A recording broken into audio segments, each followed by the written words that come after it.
One of the best parts of life is when you can admit the truth to yourself about yourself. Cyberspace is a world where one can become something he isn't, but everything he dares to be.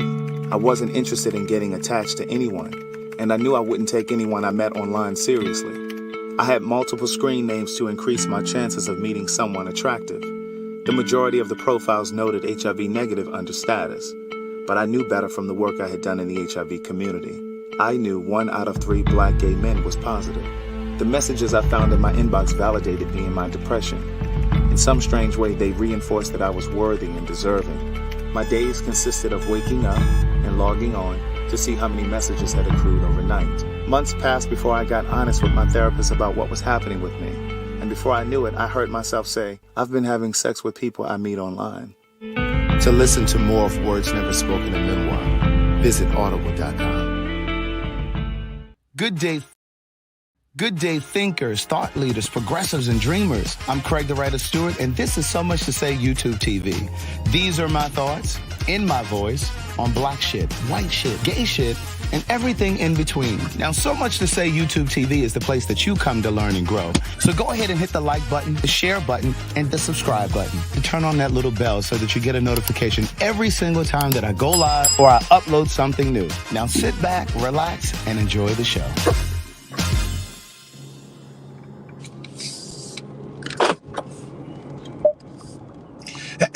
Hey, niece. It's Fine Nigga Friday and stuff.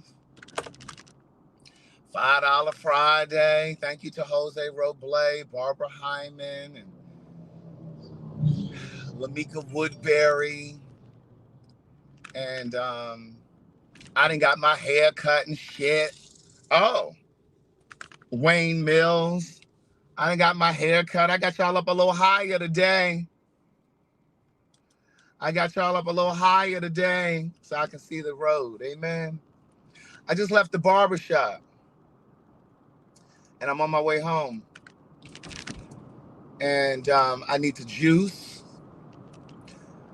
I need to eat. And I have a one-on-one. In fact, I have a couple one-on-ones today. Good day, thinkers, thought leaders, progressives, and dreamers. I have to ship out your orders. I have to ship out these books, the books that we're giving away. My girl, Mariah, she came into my website last night and was like, excuse me. She had a screenshot and everything. I responded 2018 before Mr. D. She ended up sending me the screen grab where her message was above Mr. D's. But because I am the diplomatic person that I am and I'm the fair person that I am, I'm going to go ahead and send both Mr. D and Mariah the book, as well as Terrence, for the free copy or the donated copy of the book. Amen. She came in there with a screen grab. When I got off that live last night, I showed Keon. I said, would you look at this? I said, look at this. He fell out laughing. She was not playing, okay? She's like, I was before Mr. D. I don't know what you were looking at, but niece, I responded 2018 first. Good day, thinkers, thought leaders, progressives, and dreamers. I'm Craig the Writer Stewart, and this is the YouTube live version because Facebook is still fucking up of So Much to Say. I think I have like 15 more days to be in Facebook jail. These are my thoughts in my voice on black shit, white shit, gay shit, and everything in between. I am starving, niece. My barber no longer takes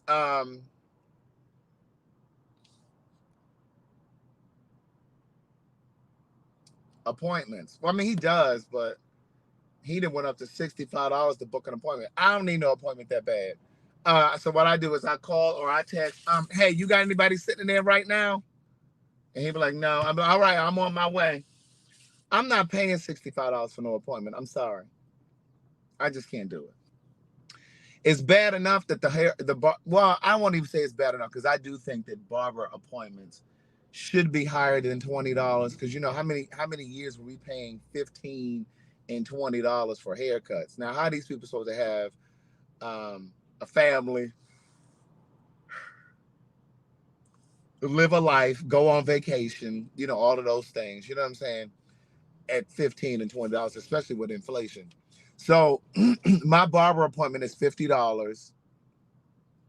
I just paid $50 to get my hair cut. I've been paying that now for several years, really since the beginning of the pandemic. Because remember when barber shops closed up?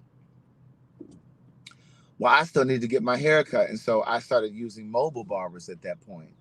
And so I was paying $50 for them to come cut my hair over there at 227. Amen. $30 is not good enough, niece. When you're trying to have a family and go on vacation, you might be trying to go back to school. You got to get your car. You got to get a car. You got to pay for car insurance. You got to get a car payment. You know what I'm saying? You might be trying to buy a house. Amen. This is why you need Paid for Your Say. www.paidforyoursay.com. It's promo code BESTLIFE100. Now, niece, next Friday, I believe, next Friday is the last day that it's going to be $100. It's going to go back up to the regular price. Okay. So don't say I didn't tell you. I'm on my way home so I can clean my ears out. I need to see, I did not see the email, Mr. D. I have to look. I saw you sent your address, but I didn't open it up because I'll wait till I go to ship the orders. But I saw your email. I just didn't read it yet. So I'm sure the link is in that email for the Shoney's video. But I'm going to go home and clean my ears out. I did do my oil pulling last night. Amen. I did my oil pulling last night. And then I flossed my teeth. Actually, I flossed them first. Then I oil pulled. Then I brushed them. And then I brushed my tongue. And then I climbed in the bed. And I did watch the video of Candy. What's her thing called? Whatever her thing is called. Speak on it. I watched her thing last night, and I do understand where she's coming from in terms of why they want to be paid more. I do get that because I didn't know that SWV was doing like 50 shows a year. And to Candy's point, they've saturated the market. And perhaps SWV isn't selling concert tickets the way Escape is, because Escape hasn't really been on tour like SWV has. So they are more in demand. I am a person that can admit when I see the light, okay? Some of y'all like to think that I don't like to admit when I'm wrong. And I won't necessarily say I was wrong, but I definitely see Candy's point, and I understand their point. I also did not know that SWV had already been opening for Escape in them. So with that being said, I understand now. Hey, girl, hey. But and I also like the way that Candy broke down the episode. I really did. But Candy is a Taurus like me. We're gonna speak straight from the hip. Pow pow. Straight up, no chaser. We ain't taking no prisoners, right? Business first. It's on Straight No Chaser. It's on YouTube. It's on Candy's YouTube channel. It's called Speak On It. But the reality show, The Queens of R&B, comes on Bravo. I woke up today like 7:30. I don't know why. But I guess my body was rested. And I got up. And so I'm going to go home. I'm going to make a fresh pressed juice. I'm going to make a little something for brunch. I got some little mixed potatoes, like the little small potatoes. They like mixed color. One's purple and red and white. I'm going to steam those down, put a little seasoning on them, and eat those up. And I may do a smoothie with it or something. My smoothies, I do like, I haven't been buying like all that mixed frozen fruit lately. What I've been doing for my smoothies is I'll take like 2 bananas, but I freeze my bananas once they get really ripe though. I freeze my bananas so that when I blend them up, they're already nice and cold and you don't have to use ice, right? So I use 2 frozen bananas. I use a date, maybe 2, for extra sweetener. I sprinkle some ground cinnamon in it. And I also sprinkle some nutmeg, some ground nutmeg in it. and I use coconut milk or almond milk to. Oh, and I use steel cut oats to give it a little extra weight to it, make it like feel like breakfast. Amen. And I blend it up, and that's what I I use it as my little instant breakfast. Amen. So I am preparing for tomorrow. The videographer will be filming tomorrow. We're going to get a little drone footage. If you don't know what I'm talking about this series that I'm starting called Telling Our Stories. I am assembling Black queer people, men and women of all ages, some younger than me, some my age, some older. And we're talking, and I'm calling it Telling Our Stories, a conversation with Black queer men and women.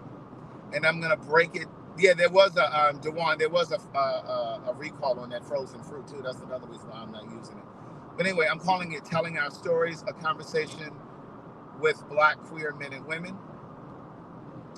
And I'm really, really looking forward to it. I can't wait either. I'm almost starting to get anxious. I started getting anxious last night, and we're gonna film for about 3 hours. It's gonna be about 3 hours worth of footage. Some of that footage I'm gonna use specifically for my Patreon, like the background footage when they're first arriving, when they're um, eating, because I'm gonna be ordering food, JJ's fish and chicken. Amen. I've already called them today to find out how soon in advance I need to place the order, because I'm gonna order like 50 pieces of fish, 30 pieces of chicken. I'm going to order a tray of French fries and zucchini fries. Amen. And I've already stocked my bar. I went to Costco yesterday, and I went to the other liquor store last week, before Mike and Marvin came in town. And, you know, and they'll be able to come in and eat and drink. And we're going to do that from about 2 to 3 p.m. tomorrow. The weather is going to be ideal. If you're in Atlanta, it's a beautiful 70 plus degree day today. It's clear and sunny. And it's going to be the same tomorrow. It's going to be about 75, 78 tomorrow. We're going to film it out back. We're going to film it out back, out on. And so the landscaper is coming today to pressure wash the grounds over here at the manor. Over here at the manor. And I'm about to go home and I'm going to water my plants and everything. And what I'm going to do is the footage from inside when we're eating and drinking and stuff and just kind of getting familiar with each other, because everybody that's coming, they don't know each other. I'm going to film that footage from my Patreon. The series Telling Our Stories is going to be on my YouTube channel. And I'm going to break it up over like 6 weeks, right? Because like I said, it's going to be about 2 hours worth of footage. I'm not going to drop the entire 2 hours at one time. I'm going to break it up into like 20, 25-minute segments, okay? And I'm going to spread it over like 6 weeks. And I'm thinking that I'm going to drop them on Mondays at 9 p.m. because I don't typically go live on Mondays at 9. But I think I'm going to go Mondays at 9. And then what I also think I'm going to do is, Martha, are you going to address what? What are you talking about? Also at 9, also I think what I'm going to do, and this just came to me, I think after each episode, I'm going to do like a conversation about it, maybe like a review. I'll go live or something, and then we can kind of talk about it, like what you heard, what you learned, what you didn't like, that kind of thing. All right. So I just wanted to kind of say happy Friday. I'm pulling into the house now. I'm going to plug the car up because I'm going to the gym later on today. Thank you to everyone that sent the Cash App and or Zelle. Yes, come on, TV Talk Show. I'm just preparing, niece. You got to carve your own lane, niece. You don't wait for anybody to give you anything. But at any rate, listen, you guys have an amazing Friday. Have an amazing weekend. I will not be live tomorrow or on Patreon tomorrow because I'll be getting together the conversation because we're filming tomorrow, Saturday. Jack is going to come over tomorrow to help me set up, because again, we're setting up outside. She's gonna help me set up. We're gonna eat inside, but we're gonna set up the bar outside, because while we're having our conversation, people can still have cocktails or whatever. And the videographer is gonna come earlier than everybody, a little bit earlier than everybody, because I want to get some drone footage. You know what I'm saying? So like when the episodes start, you get this drone footage, because I want it to feel like, oh, this is an experience. You know what I'm saying? Like I really want it to feel like a documentary, like a docu-series. Thank you, Blessed Destiny. And I really want it to feel like a docu-series. And so I want you to see, like, I want you to experience all of that, right? And so thank you so much, Blessed Destiny. And so I just have a lot of great ideas for it. And again, I want this. I've already recorded a voiceover for the episode. And I wanted to be a healing moment for those of us in the community, because again, I'm bringing together queer men and queer women, Black queer men and queer women. And I wanted to be healing, because there is definitely a divide between our communities. And I was just telling my barber this. My barber is a straight Black man. And I'm saying this because I know a lot of Black queer men or gay men or bisexual men sometimes shrink when they're around straight men. And interestingly enough, Kim paid for your say when she came over the other night to do the live. She asked me the other day, do you ever switch up or change when you're around Black straight men? And I said, fuck no, not anymore. Now, once upon a time, there was a boy named Craig, and I would kind of shrink just a little bit. I wouldn't, you know what I mean? But now I'm just me. And so I was explaining to him, he was like, what's going on this weekend, brother Craig? Like, he's like, what you doing this weekend? And he actually was the barber when we filmed, Derek J and I filmed Gay Like Me. Well, not Gay Like Me, it was called Outspoken. It's called Outspoken now. And it is still coming to TV. It's some behind the scenes stuff that they're working on in terms of sponsorship and getting the money to film it. So it is still coming. But when we were filming that, I had him come, and he was our barber on site, right? And so he asked me today at the barbershop, he said, so what are you doing this weekend, brother Craig? And I said, I'm actually filming something tomorrow at my house. And so I was explaining to him, I said, you know, there's a conversation, and I told him what it was called. And I told him that I'm assembling gay men and women, but it's also, I think some of them identify as bisexual as well, some of the women. And I said, we're having a conversation. I said, because when I first moved to Atlanta, please hit the like and the share button and the subscribe button. When I first came to Atlanta, we used to party together, and the clubs were pretty much integrated, but now it's divided. And the women, they party on their night, the men party on a separate night. They have different promoters. And I really want to kind of get to why that is. Why is there a separation? I even said to him, I said, I have a good balance of straight friends and gay friends. I said, but I don't really have any lesbian friends. And I said, and most of the gay men that I'm friends with don't have lesbian friends. And I said, I really want to kind of get to the root of it. But there are a lot of other questions and questions that I have written down that I'm going to ask. I'm going to print that stuff out. And, you know, I'm going to kind of moderate it. That's why I'm not going to film it myself. That's why I'm bringing in somebody to film it. And so I said to him, but there are other things that we're going to talk about as well. I said, because we're a part of the same LGBTQ community, a lot of times the assumption is that we, as gay men and gay women, understand everything about trans identity. We do not. I'm just learning a lot of stuff about trans identity. And I've learned most of that through Madison, T.S. Madison. And I said, even this whole idea of them and they, people assume that we understand all of that.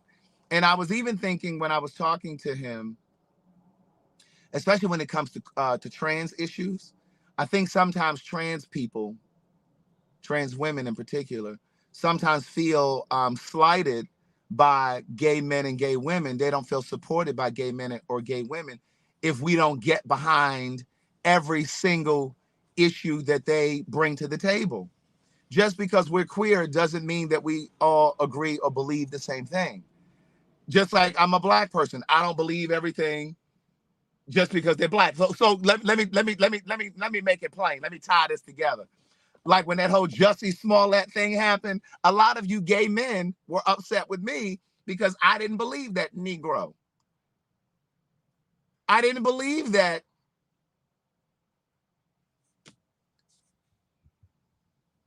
No. I know about pronouns, Aaron. I'm talking about, you know how some people, they don't identify as he or she. They want to be referred to as them and they. And I know a lot of gay people that are like, what? Girl, what? Why we got to call you them and they? But at any rate, we're going to talk about all this. But going back to the whole Jussie Smollett thing, I didn't believe that he was innocent. And a lot of gay folks were like, you should be ashamed of yourself. You're a black gay man. And you know, the police department has always been corrupt. And, you know, and I understand all of that. But still, I didn't believe that. His story just didn't make sense to me. It just didn't. And now you see more stuff coming out and it's starting to unravel that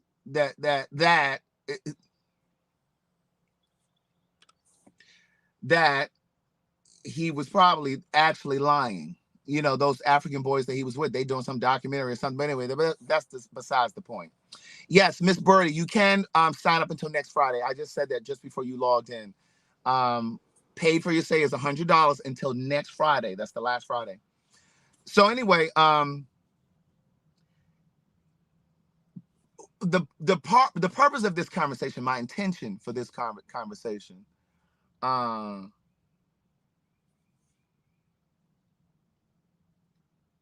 is to mend fences, to bridge gaps between our communities, lesbian and gay, but it's also for healing for those of you that are watching. I want those of you that identify as queer, whether you're black, Hispanic, white, whatever, I want you guys to be able to watch this conversation and find some sort of healing, some sort of solace. I want you to see yourself in this conversation. And I want you to experience some sort of clarity. Right. And I know I play a lot when I get on that live with Keon on Thursdays, and, you know, I say things but my intentions are pure. I really do believe that my highest calling in life is to do God's work. And I think a part of God's work, oh my God, I'm getting emotional. I don't know why I'm getting emotional, but I think a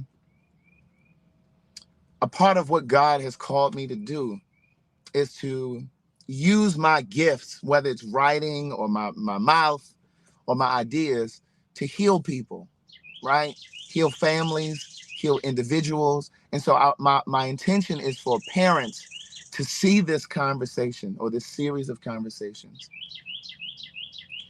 and to step outside of themselves, especially if they've been having a difficult time accepting their own children. Because so many parents have abandoned their children because of religion, because of family, because of friends, because of what people are going to think. And they've abandoned their children because of shame, right? And I believe that there's a connection. I really believe that there's a connection in how your family receives you or rejects you, and how you move through this community. I believe that those of us who come from families that really supported us and really love on us in spite of our sexuality, I believe that we thrive better.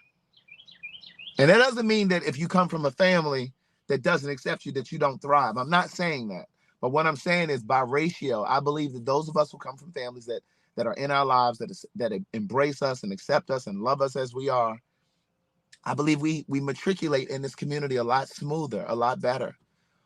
We have better relationships. We have better friendships. We have a better journey. And I really do believe that there's a crop of queer people that are really struggling with addiction, whether it's drug addiction or sexual addiction, whatever it is. I really do believe that this work can change people, can heal people, right? So my hope is that this series will really become viral, become something viral. Um, yeah. And so part of what I say in the voiceover that I recorded for this project is, my hope is that, parents will stumble across this video and maybe it will be a bridge, between them and their estranged kids or whatever. So anyway, at any rate, you guys have I don't know why I'm so fucking emotional sometimes, but anyway, and I don't regret being emotional. I don't. Um, I just didn't expect that. I just didn't expect that to happen. But at any rate, you guys have an amazing weekend. And I didn't invite Madison to this because, girl, we need to hear from all of the people, not just her. She got that takeover spirit. But at any rate, you guys have an amazing weekend. But I want this to be a series. Like this sixth episode is just one. And then I'm thinking maybe 3-4 months from now, because I want to kind of do this quarterly. And maybe like 3-4 months down the line, I'll do another one and I'll assemble other people. And it may be some of the same people, but I want to mix it up and have some trans people there and, whatever, mix it up and just have a different perspective, different vantage point. So at any rate, you guys have an amazing weekend. I appreciate you for supporting what I do. Go ahead and sign up for Pay for Your Say, because that's something that you can do for yourself. All right. Bye.